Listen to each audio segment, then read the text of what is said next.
अफजल के मुकाबले में, याद रखिए। ठीक है, किसी ने एक सवाल किया, जुमा की कितनी सुन्नतें हैं मस्जिद में पढ़ना चाहिए, सिर्फ 2 रकात भी पढ़ सकते हैं क्या, या 4 रकात पढ़ना चाहिए? तो देखिए जुमा की नमाज कितनी होती है वो रख देता हूँ, आप बात को समझ जाइए। अब कितनी सुन्नत वो सब आज, जुमा से पहले 2 रकात मौक़िदा, जुमा से पहले 2 रकात मौक़िदा।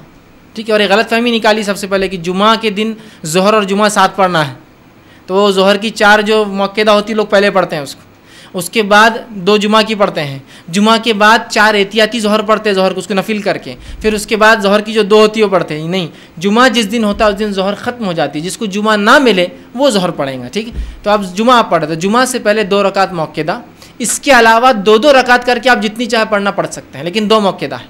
उसके बाद जुमा की 2 रकात फ़र्ज़ है, याद रखिए। बहुत से लोग बोलते हैं जुमा की नमाज़ सुन्नत है, फ़र्ज़ है ये 2 रकात, और उस दिन ज़ोहर नहीं होंगी इसलिए कि खुतबा जुमा 2 रकात की जगह ले लेता है, इसलिए 2 करते हैं। 4 जो ज़ोहर होती है, जुमा को 2 क्यों की गई, क्योंकि खुतबा जुमा एक्स्ट्रा होता है उस दिन। ठीक, तो 2 रकात जुमा की फ़र्ज़, जुमा के बाद 2-2 करके 4 रकात ये जुमा की मौक़िदा है, याद रखिए। 4 बाद में 2-2 करके, मतलब 2 रकात के बाद सलाम, 2 रकात के बाद सलाम, 4 मौक़िदा। तो जुमा से पहले 2 मौक़िदा, जुमा की 2 फ़र्ज़, जुमा के बाद 4 मौक़िदा, और जुमा की रकातें इतनी ही 8 है। 2 मौक़िदा, 2 फ़र्ज़, 4 मौक़िदा, लेकिन 2 सलाम से, मतलब 2 रकात के सलाम, 2 रकात के बाद सलाम।